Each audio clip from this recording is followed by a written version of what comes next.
आने वाले दिनों में मुल्क की मईशत के क्या हालात होंगे और मुल्क के अंदर किस किस्म का निज़ाम जो है वो राइज होगा।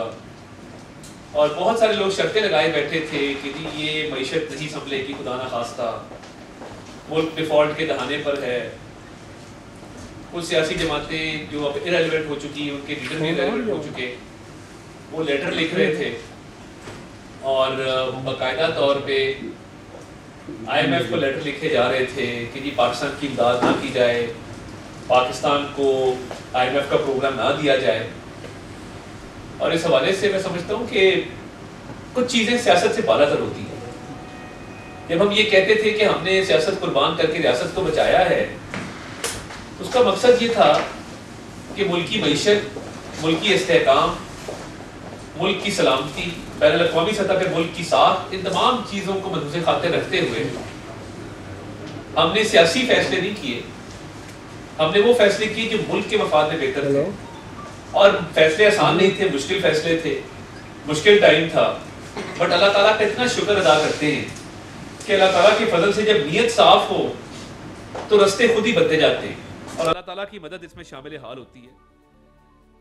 एक साल के अंदर अंदर कल प्राइम मिनिस्टर साहब इंशाल्लाह एक कैबिनेट रिव्यू भी लेंगे और वो अपने वज़रा को जवाबदेह करेंगे अवाम की अदालत में। और एक साल की कारकर्दगी कौम के सामने रखी जाएगी कि एक साल की जो हमारी मेन मिनिस्ट्रीज़ हैं उनकी कारकर्दगी क्या रही है। और वज़ीर-ए-आज़म साहब का, शहबाज शरीफ साहब का एक वर्किंग स्टाइल है और वो हमेशा से जाने जाते हैं कि वो काम लेना भी जानते हैं, काम करवाना भी जानते हैं और एक रिफॉर्म माइंडेड वो लीडर हैं। तो मईशत की बहाली के हवाले से अगर बात की जाए, जो आज खुशखबरी आई है कि महंगाई अपनी कम तरीन सतह पे इतने अरसे में आई है और ये किसी मौजे से कम नहीं कि 1.5% पे महंगाई है आज, जो पिछले साल इसी महीने 23.1% पे थी। यानी जनवरी 2024 में महंगाई जो है वो 23.1% के ऊपर है और आज अल्हम्दुलिल्लाह एक साल बाद वो 1.5% पे आ जाती है।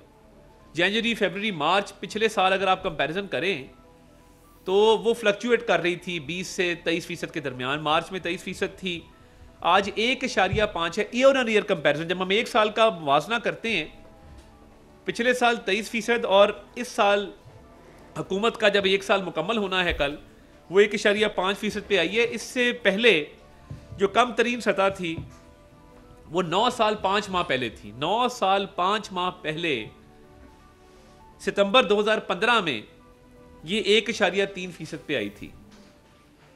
तो ये लगभग 9.5 साल बाद की कम तरीन सतह है महंगाई की, अल्लाह ताला के फजल से।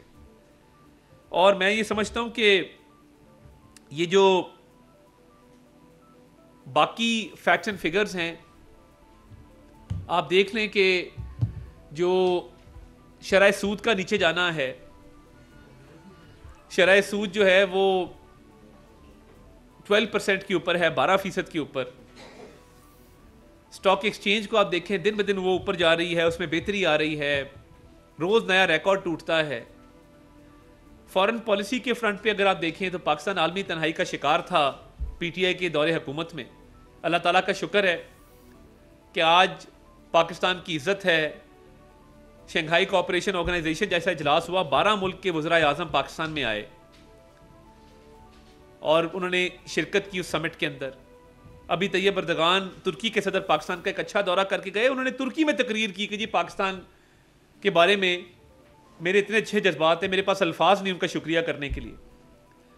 फिर अभी उज़्बेकिस्तान गए हैं तो पाकिस्तान का सब हिलाली परचम हर सड़क पे, हर शाहराह पे, हर चौक पे नजर आया। मलेशिया के प्राइम मिनिस्टर भी आए, बेशुमार दौरे हुए और पाकिस्तान के बारे में अच्छे जज्बात का इजहार किया गया। और मैं ये समझता हूँ कि ये जो पाकिस्तान की इज़्ज़त बहाल हुई है और पाकिस्तान के बारे में जो अच्छे तासुरात का इजहार कर रहे हैं, चैंपियंस ट्रॉफी पाकिस्तान में हो रही है, अल्लाह ताला का शुक्र अदा करना चाहिए। मैं जब इंग्लैंड और ऑस्ट्रेलिया का मैच देख रहा था कदाफी स्टेडियम में, मुझे यकीन नहीं आ रहा था कि ये मैदान जो है वीरान थे, खेलने को कोई तैयार नहीं था। अल्लाह का फजल है कि आज मेहनत हुई है, नेक नीति से काम हुआ है चैंपियंस ट्रॉफी का भी सेमीफाइनल होगा 5 तारीख को लाहौर के कजाफी स्टेडियम में, न्यूजीलैंड और साउथ अफ्रीका के दरमियान। खेल के मैदान आबाद, यूएन सिक्योरिटी काउंसिल की मेंबरशिप मिली, और कितने वोटों से मिली ये साले जाफर साहब को पता है। सिर्फ 11 वोट जो हैं वो खिलाफ पड़े, बाकी सारे वोट पाकिस्तान के हक में पड़े थे। रिकॉर्ड वोट मिले पाकिस्तान को अक़वाम मुत्तहिदा की सलामती काउंसिल की मेंबरशिप के लिए। डार साहब ने बड़ी मेहनत की, बतौर वजीर खारजा कायम किए। वो आप देख लें कि हर मुल्क जो है वो पाकिस्तान की तारीफ कर रहा है, पाकिस्तान में इन्वेस्टमेंट के मौके देख रहे हैं। यूएई के भी क्राउन प्रिंस आए हुए थे, पहला उनका सरकारी दौरा था किसी भी मुल्क का, वो ऑफिशियल कैपेसिटी में। उन्होंने आके मुआहदे भी साइन किए, पाकिस्तान की क़यादत की तारीफ की, पाकिस्तान की मईशत की तारीफ की। अब देखिए, ये मैं नहीं कह रहा, ना मेरी गवर्नमेंट कह रही है। आज़रबाईजान का प्रेसिडेंट कहते हैं कि मैं $2 बिलियन पाकिस्तान में इन्वेस्ट करने जा रहा हूं 1 महीने के अंदर। ये उनके अल्फाज हैं, और उन्होंने कहा मैं करके दिखाऊंगा इंशाल्लाह ताला। उज़्बेकिस्तान के प्रेसिडेंट ने कहा कि पाकिस्तान को एक मुनफरिद हैसियत हासिल है, पाकिस्तान एक रेलेवेंट मुल्क है, इकॉनमी बेहतर हो रही है, ग्लोबल पॉलिटिक्स में पाकिस्तान का किरदार है। आलमी रहनुमा मेरे वजीर आजम शहबाज शरीफ को साथ बिठा के ये बात करते हैं। मेहनत और टीम वर्क, और इसमें इदारों का बड़ा रोल है, SIFC का बड़ा रोल है, और ये एक प्रॉपर टीम वर्क का नतीजा है। और जो IMF के साथ मामलात हुए, बाकी जो मुआशी बहाली का सफर है, इसमें इंस्टीट्यूशंस का पूरा किरदार है। और हम ये समझते हैं कि जो किरदार SIFC ने अदा किया है, जनरल सैयद आसिम मुनीर साहब चीफ आर्मी स्टाफ ने अदा किया है, काबिल सताइश है। और ये टीम वर्क के नतीजे में मुल्क एक इस्तेहकाम से अब ग्रोथ की तरफ जा रहा है। तो वो इकॉनमी हो, कम तरीन सतह पे महंगाई हो, रमज़ान का भी पैकेज वज़ीर आज़म साहब ने अनाउंस किया, और पहली दफ़ा तारीख में एक करप्शन थी यूटिलिटी स्टोर्स में, लाइनें लगती थी, उसकी प्राइवेटाइजेशन का ऐलान वज़ीर आज़म साहब ने खुद किया। और अब आप देखें कि 20 अरब रुपए की खतीर रकम से, पिछले साल 7 अरब की पैकेज था रमज़ान का, इस साल 20 अरब का पैकेज है, 3 गुना ज़्यादा। और उसमें 40 लाख खानदान, तकरीबन 2 करोड़ अफराद जो है उससे मुस्तफीद होंगे डिजिटल वॉलेट के जरिए, शफाफ तरीके से। वो लोग जो किसी प्रोग्राम में नहीं आते, जिनको कोई इमदाद नहीं देता, ये वो लोग हैं जो इससे मुस्तफीद हो रहे हैं। और वो 9999 का एक टेक्स्ट आएगा, उसके जरिए शफाफ तरीके से इसकी डिस्पर्समेंट होगी डिजिटल मीन्स से। तो ये देखिए, सारी इनोवेशन हो रही मुल्क के अंदर। मुल्क के अंदर हेल्थ सेक्टर में, एजुकेशन सेक्टर में, हर सेक्टर में बेहतरी आई है। इंटरनेशनल लेवल पे मैंने आपको बताया, महंगाई के हवाले से मैंने बताया, इकॉनमी के हवाले से बताया। इकॉनमी पे जो शर्तें लग रही थी वो मैं पूछना चाहता हूँ, अल्लाह ताला से डरता हूँ। अल्लाह ताला के हाथ में है तमाम निज़ाम कुदरत, तमाम निज़ाम ज़िंदगी, तमाम कायनात। तो ये जो लोग शर्तें लगाते थे डिफ़ॉल्ट की, और कहते थे आज डिफ़ॉल्ट हुआ, कल डिफ़ॉल्ट हुआ, पाकिस्तान की खुदा न खास्ता तबाही की दुआएं मांगते थे, आज वो खुद इंतशार का शिकार हैं, तकसीम का शिकार हैं। पार्टी 8 हिस्सों में बढ़ चुकी है। इररिलेवेंट है, मैं बहुत ज़्यादा बात नहीं करना चाहता। 8-10 ग्रुप हैं जो एक दूसरे को लान तान कर रहे हैं। कोई कह रहा है जी ये गलत है, वो कह रहा नहीं वो गलत है। तो यही होता है जब आप मुल्क के खिलाफ ही मुल्क पाकिस्तान है, इसे ता क़यामत इंशाल्लाह ताला कायम रहना है। ये 27वीं रमज़ान की शब मार्ज़ वजूद में आया था, और ये 1 साल का जो सफ़र है ये आसान नहीं था, मगर अल्लाह ने फजल किया, मेहनत थी, नेक नीति थी, टीम वर्क था, आज हम किसी मकाम पे पहुंचे हैं। तो कल वज़ीर आज़म पाकिस्तान बाकायदा तौर पे, और उन्होंने आज ये महंगाई में जो कमी हुई है रिकॉर्ड, अल्लाह ताला का शुक्र अदा किया है और ये उसको वेलकम किया है, और इसके असरात अवाम तक पहुंचना शुरू हो रहे हैं अब इंशाल्लाह ताला। और आपको नज़र आएगा कि जो महंगाई में वाज़े कमी है और एक रिकॉर्ड टूटा है 9-9.5 साल का, इस पर अल्लाह ताला का शुक्र अदा करते हैं। और वज़ीर आज़म पाकिस्तान मज़ीद उन्होंने अपनी टीम को कहा कि मेहनत करें और ये मज़ीद कमी इसमें आनी चाहिए। और मैं ये समझता हूँ कि जो कल 1 साल मुकम्मल होगा उस पर उन्होंने अपनी काबीना का एक खसूसी प्रोग्रेस रिव्यू रखा है, उसमें साफ़ी हज़रात को भी दावत दी जाएगी कि वो शरीक हों और वो देखें कि क्या परफॉर्मेंस रही है। कि पहले तो ये चंद लोगों को ये एक्सेस हासिल था, कल पूरी कौम के सामने हम एक प्रोग्रेस रिव्यू देंगे कि इस 1 साल की क्या कारकर्दगी है। और देखिए, करंट अकाउंट डेफिसिट मुझे नहीं याद पिछली दफ़ा कि कब सरप्लस में गया था। मुझे याद है कि करंट अकाउंट डेफिसिट में कमी हुई थी तो पीटीआई ने ढोल बजाए थे इस पर कि बड़ी कमी हो गई इसके अंदर। सरप्लस के अंदर चीज़ें जा रही हैं और करंट अकाउंट डेफिसिट सरप्लस में जा रहा है। हमारी माशाल्लाह बहुत सारे एक्सपोर्ट्स में इजाफा हुआ है। आईटी एक्सपोर्ट्स में 32% इजाफा हुआ है, एक्सपोर्ट्स बढ़ रही हैं। तो ये क्या आसान था? आसान नहीं था। बट अल्लाह ताला क्या करम है कि मईशत के तमाम इशारे मुस्बत हैं। एक फील गुड फैक्टर है पाकिस्तान का, मुल्क के अंदर भी मुल्क से बाहर भी। और ये जो खोखले नारे लगाने वाले लोग हैं, ना इन्होंने लैपटॉप दिए, ना इन्होंने अस्पताल बनाए, ना इन्होंने कोई मुल्क के अंदर एजुकेशन का निज़ाम बनाया, ना इन्होंने कोई हेल्थ का निज़ाम बनाया, ना कोई इंफ्रास्ट्रक्चर डेवलपमेंट की। बसें भी चलाई तो वो उल्टी चल पड़ी, आग लग गई बसों के अंदर। बसें चली तो उन्होंने मोड़ ही नहीं बनाया कि बस मुड़ भी सके।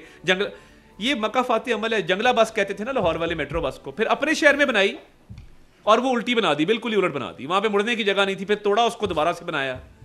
अल्लाह ताला से डरना चाहिए, बड़े बोल से डरना चाहिए। खैबर पख्तूनख्वा में क्या कारकर्दगी है। आज कहते हैं जितने लैपटॉप मरियम देगी उतने हम देंगे। चलो शुक्र है, तकलीद तो कर रहे हो, फॉलो तो कर रहे हो, देख रहे हो कि वहां पे प्रोग्रेस हो रही है जिसको फॉलो कर रहे हो। तो मैं ये समझता हूं कि आगे ये 1 साल के हवाले से हम इज़हार तशक्कुर भी करते हैं, अल्लाह ताला का शुक्र अदा करते हैं कि पाकिस्तान का जो इकोनॉमिक टर्न अराउंड हुआ, डिफ़ॉल्ट के दहाने से इस्तेहकाम से ग्रोथ, और उड़ान पाकिस्तान के तहत मुल्क के अंदर एक इस्तेहकाम आया और अब ग्रोथ तक का सफ़र है। इंटरनेशनल लेवल पे जो पाकिस्तान की पजीराई हुई और 1 साल के अंदर जो मुख्तलिफ हमने अचीवमेंट्स जो हैं वो मिली मुल्क को, इस हवाले से मैं समझता हूँ कि कल का दिन बड़ा अहम दिन है। वज़ीर आज़म एक जो इजलास करेंगे, कौम के सामने सारे हक़ाइक़ को रखा जाएगा। फैक्ट्स एंड फिगर्स झूठ नहीं बोल सकते। फैक्ट्स एंड फिगर्स जितने भी आपके सामने रखे गए हैं ये सारे वेरीफाइड फैक्ट्स एंड फिगर्स हैं। और ये जो सोशल मीडिया पे एक झूठ, बोतान, इल्ज़ाम, ये भी आहिस्ता आहिस्ता इसमें कमी हो रही है। आप देख रहे हैं, अपनी आंखों के सामने देख रहे हैं। देखें, खोखले नारे, झूठ, बोतान, इल्ज़ाम, आपस की लड़ाइयाँ कोई नहीं चाहता। पाकिस्तान के अवाम चाहते हैं कि हमारा पेट कैसे भरेगा, हमारे बच्चों को रोज़गार कैसे मिलेगा, महंगाई कैसे कम होगी, हमारी ज़िंदगी कैसे बेहतर होगी। और वो 1 साल में उसमें फ़र्क आया। मैं नहीं कहता कुछ ज़मीन आसमान का फ़र्क पड़ा है, मगर नज़र आ गया कि जी बेहतरी आना शुरू होगी और मज़ीद बेहतरी आएगी। ये जो खोखले नारे हैं ना, गालम गलोच की सियासत, धरना दे दो, पकड़ दो, जलाओ घिराव कर दो, मार दो, ये अब लोग इसमें इंटरेस्टेड नहीं है। इसीलिए ये सोशल मीडिया के व्यूज़ में भी कमी आ रही है, नज़र आ रहा है। तो ये 1 साल की तकमील पे कौम को भी मुबारकबाद पेश करते हैं कि एक माशी इशारिये जो हैं वो मज़ीद बेहतर हुए हैं। और इंशाअल्लाह ताला कल वज़ीर आज़म साहब तमाम हक़ाइक़ आपके सामने रखेंगे और बताएंगे कि आगे वे फॉरवर्ड भी क्या है, कि हमने ग्रोथ मैक्सिमम किस तरह अचीव करनी है। ये तो ठीक है कि आप कल फर्स्ट एनिवर्सरी और गवर्नमेंट मना रहे हैं, लेकिन और आप डेफिनेटली कोई ना कोई उसका राउंड अप देंगे कि what ever the achievements you have, लेकिन ये बताइए कि आपसे पहले जो हुकूमत थी उसने इस मुल्क के साथ जो कुछ किया, उसके बारे में आपने शुरू में ये इंप्रेशन दिया था कि हम उसके ऊपर एक वाइट पेपर इशू करेंगे। वो वाइट पेपर कब आएगा? देखिए, उस पर वाइट पेपर एक केपी गवर्नमेंट की परफॉर्मेंस में हम इशू कर चुके, उसको बाकायदा हर सेक्टर का उसमें मैंने शामिल किया कि क्या क्या चीज़ें हैं। बाकी देखिए, वो अपनी सजा खुद भुगत रहे हैं, उन्होंने अपनी जेबें भरी, पिंकी गोगी और कप्तान। मैं इसलिए ये बातें आज नहीं करना चाह रहा था कि ये अब इरेलेवेंट हो गए हैं। इस तरह के लोग जो मुल्क की तामीर तरक्की में कोई किरदार अदा ना करें, कौम को उकसाएँ तशद्दुद पे, तकसीम पे, नफ़रत पे, गालम गलोच पे, ये लोग तारीख के कूड़ेदान के अंदर पाए जाते हैं। और एक ईंट नहीं लगाई, एक प्रोजेक्ट नहीं किया। वो जो यूनिवर्सिटी बनाई है अल कादिर की, 190 मिलियन पाउंड का गबन करके, अरबों रुपए का गबन करके, इस कौम के पैसे लूट मार करके, तो आज उसकी सजा भुगत रहे हैं। मैं और अब देखें ना, सोशल मीडिया अकाउंट कौन इस्तेमाल कर रहा है, ये ट्वीटें कहाँ से हो रही है, आर्टिकल कौन लिखता है, ये जिब्रान इलियास नामी को आदमी है, मशवानी नामी को आदमी है, ये बाहर बैठे हुए हैं, कौम को बेवकूफ़ बनाया जी। ट्विटर पे जी ट्वीट आ रही है जी, आज बानी चेयरमैन पीटीआई ट्वीट करेंगे। भाई बानी चेयरमैन पीटीआई के पास तो ट्विटर है ही नहीं है। तो ये झूठ, बोतान, या आहिस्ता आहिस्ता आप देखेंगे ये बुखार भी कम हो रहा है। ये मैंने पहली दफ़ा देखा, मैं दुनिया फेरा हूँ ये पिछले 6 महीने के अंदर। ये सिर्फ लंदन में 8-10 लोग हैं जो गाड़ियों के पीछे भागते हैं, वो वैसे ही भागते हैं। मैंने देखा है, वो आदि लोग हैं। ये गाड़ियों के पीछे भागना, हा हू करके आवाज़ें निकालना, ये कोई आपको लगता है कोई ज़हनी तौर पे साउंड है या स्टेबल माइंड है? ये करते रहेंगे। ये मखसूस एक तबका है कल्ट का जो अब उसी जगह पे रह गया। उनकी ज़हनी नशो-नमा में भी कमी आई है, वो ग्रोथ नहीं कर सके अपने माइंड की। तो अब ये कल्ट भी टूट रहा है। सर्वेस बेहतर है, इप्सॉस का सर्वे आप देख लें, आप गैलप का सर्वे देख लें, उस पर हालांकि 3% का फ़र्क है, 41% लोगों ने कहा कि आपकी कारकर्दगी जो है पीटीआई से बेहतर है। और 38% का ख्याल था कि नहीं, बट इतनी बड़ी मार्जिन आना सर्वे के अंदर, सारे सर्विस पॉजिटिव आ रहे हैं, इप्सॉस का सर्वे हो, गैलप का सर्वे हो, तो मैं ये समझता हूँ कि ये इनकी सियासत अपनी मौत आप मरेगी। ये परफॉर्मेंस नहीं दे सके, इन्होंने जो सियासत की थी वो एक्सपोज हो गए लोगों के सामने, और अब आपस में दूसरे का गिरेबान पकड़े हैं। मतलब अलीमा खान कहती कासिम सूरी कौन है, मुल्क से बाहर रहता है। मतलब आप देखें ना, मैं क्या कहूँ इस पर, क्या बात करें जी राज।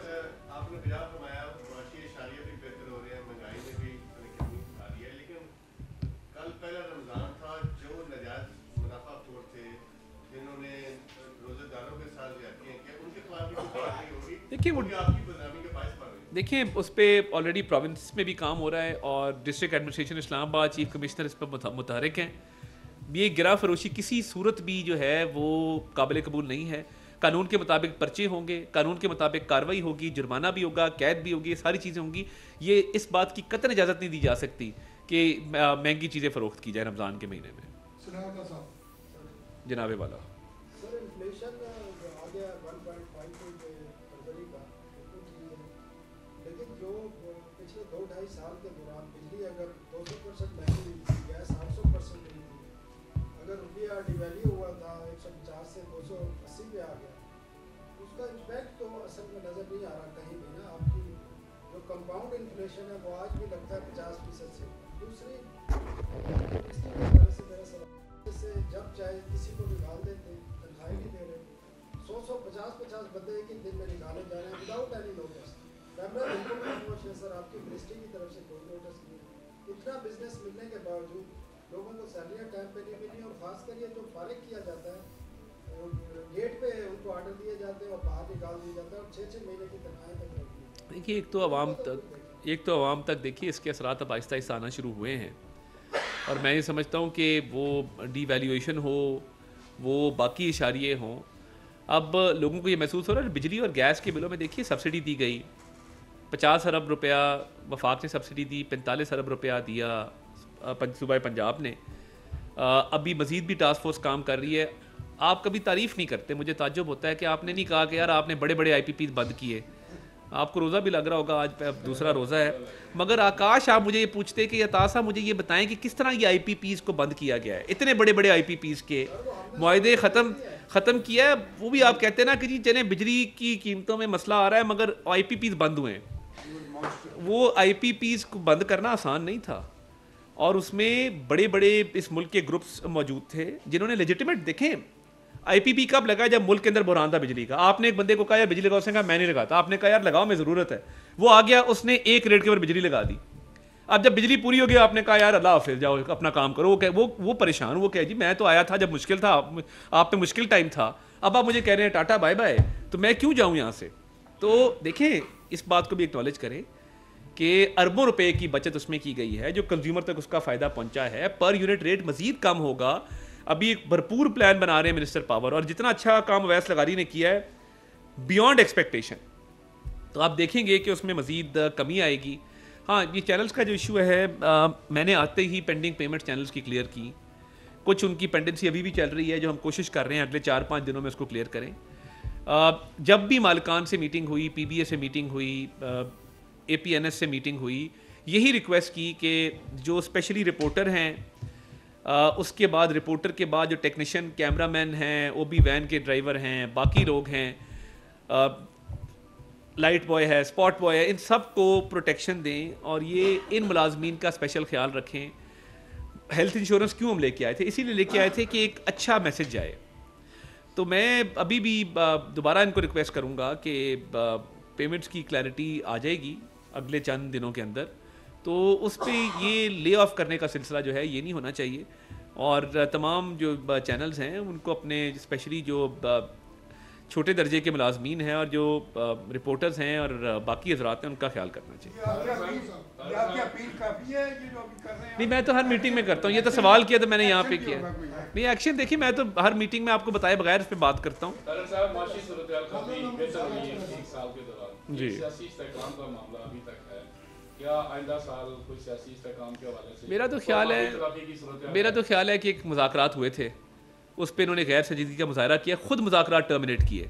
तो इनसे मेरा ख्याल है उनकी मुज़ाकरात टर्मिनेट करने से ना अब इस्तेहकाम ज़्यादा आ गया मुल्क के अंदर, तो अब तो उनसे बात करने को भी कोई तैयार नहीं है। ये अपनी इंतशार की सियासत करें, आपस में लड़ते रहें, वो जेल में पड़ा रहे, ये ऐसे ही मामला चल रहे हैं।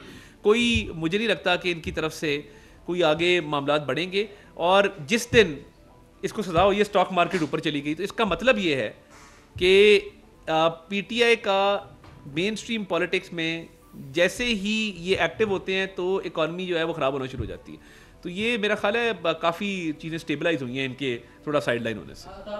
जी अभी आपने कहा कि महंगाई जो है बहुत कम हुई है, कुछ कभी भी होगी। सूरत ये है कि आज रमज़ान कल शुरू हुआ, चीनी 170 रुपये मार्केट मिल रही है, फ्रूट्स जो है वो गरीब आदमी खरीद नहीं सकता, गोश्त जो था वो 730 से 780 रुपये पहुँच चुका है। 2022 में जब से PDM की गवर्नमेंट ने इस्तेमाल की, पेट्रोल जो था वो 144 रुपये पे था, जो कि बाद में आपकी ये गवर्नमेंट के साथ 294 तक हुआ, जो 250 से 294 बिल्कुल काम नहीं हुआ। तो कहाँ पे महंगाई कम हुई है? आप जो महंगाई में बढ़ने की शरह को अपना क्रेडिट लेते हैं। आपने पिछले साल आटा खरीदा था? कितने पे खरीदा था? नहीं, मेरी अर्ज सुने ना, शहरों में चले आप कर लें, नहीं आप कर लें भाई ना, आप नाराज ना हो, मैं माफ़ी चाहता हूँ, वो मेरा सोना भाई, मैं तो आप बात कर लें भाई, आप कंप्लीट कर लो, मैं माजरत कर रहा हूँ आपसे, मैं माफ़ी मांग रहा हूँ, आपको भी रोज़ा लग रहा है। ये हो गया, यहाँ पे ये सूरत है, आप जो महंगाई में बढ़ने की शरह है और उसमें जो कमी हुई है उसको अपना क्रेडिट लेते हैं कि हमने महंगाई में काम किया, हालांकि जो ग्राउंड रियलिटी है कि वो जो चीज़ें हैं वो खरीदने के लिए इवन के जो अंडा है वो भी इस वक्त 25 रुपये मार्केट में बिक रहा है। तो आप कैसे कह सकते हैं कि आपने महंगाई कम की है, हालांकि जितनी थी वैसी उसमें से 1 रुपये भी कम है। आपने कर लिया मुकम्मल सवाल? देखिए, महंगाई बढ़ने की शरह कम होने का मतलब क्या है? आटा लास्ट ईयर कितना था, इस ईयर कितना है, आप चेक कर लें। आम आदमी रोटी खाता है ना, आटे में ज़मीन आसमान का फ़र्क पड़ा है कीमत के अंदर। पेट्रोल जो वो सब्सिडी दे के गए थे वो हज़रत, और वो सब्सिडी बनती नहीं थी उस वक्त, आलमी मार्केट में प्राइसेस ऊपर जा रही थी, वो सब्सिडी दे गए। पेट्रोल में मज़ीद कमी आई है और बहुत कमी आई है, पिछले 1 साल में आप कंपेयर कर लें। पेट्रोल सस्ता है, आटा सस्ता है, बाकी चीज़ें भी आहिस्ता आहिस्ता उसका इफेक्ट आना शुरू होगा। ये मेन चीज़ें जो इन्फ्लेशन को ड्राइव करती हैं उनकी कीमत कम है। हाँ, ये प्रॉब्लम ज़रूर है ओवर चार्जिंग की, ओवर प्राइसिंग की। इस पे जो प्राइस कंट्रोल मजिस्ट्रेट्स हैं, जो डिस्ट्रिक्ट एडमिनिस्ट्रेशन है, वो नोटिस ले भी रही है, लेगी भी। मगर मेन जो आइटम्स थे उनकी प्राइसेस में बहुत कमी है। और दुनिया में आप इमर्जिंग इकॉनमीज़ में देखें, दुनिया के ममालिक में, तरक्याफ्ता ममालिक में इन्फ्लेशन का रेट देख लें कि बढ़ने की शरह कितनी, हमारी कितनी है। तो इसका मतलब ये है कि मामला थमे हैं। और ये सिर्फ एक चीज़ नहीं है, ज़र मुबादला के ज़खायर आप देख लें, आपका रुपी स्टेबल क्यों है? आपकी एक्सपोर्ट्स बढ़ी हैं, ज़र मुबादला के ज़खायर रिकॉर्ड पाकिस्तान की तारीख में इतने नहीं थे। कहते थे कि जी आपके पास तो 15 दिन का इंपोर्ट कवर नहीं होगा, रेमिटेंसेज जितना वो कहता है बॉयकॉट करो, पाकिस्तानी उतने डॉलर पाकिस्तान भेज रहे हैं। तो ये तमाम फैक्टर्स हैं जिससे ओवरऑल इकॉनमी बेहतर हुई है और इसका असर आइंदा आने वाले चंद माह में मजीद नजर आएगा। जनाब राशिद हबीब, फिर तारिक अजीज, रदीफ काफिया मिल गया तो इसके बाद इनके साथ कर लेते हैं।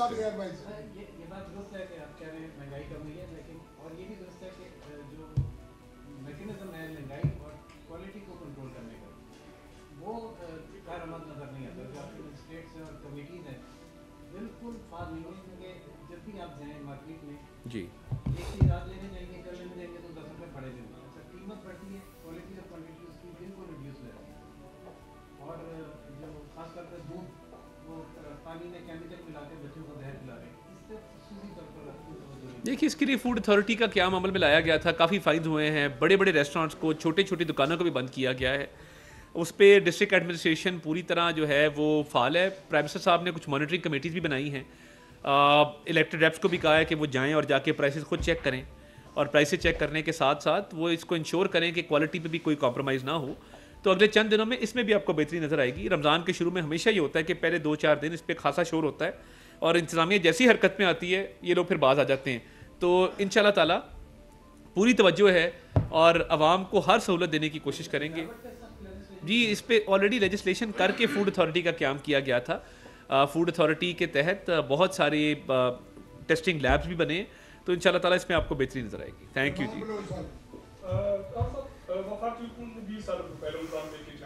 जी, पंजाब हुकूमत ने 30 बिलियन रुपीस का ऐलान किया।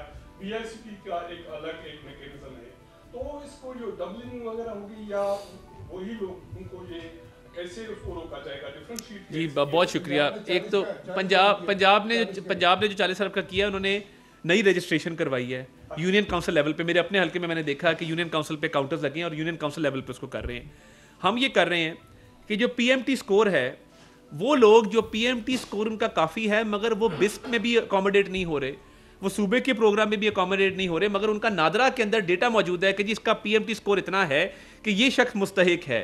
तो ये स्पेशल प्रोग्राम वज़ीर-ए-आज़म साहब लाए हैं कि उस पीएमटी स्कोर के मुताबिक जो अहल है बट वो कहीं और से उसको इमदादी कोई रकम नहीं मिल रही, उसको इस रमज़ान में जो है वो उस प्रोग्राम का हिस्सा बनाया गया।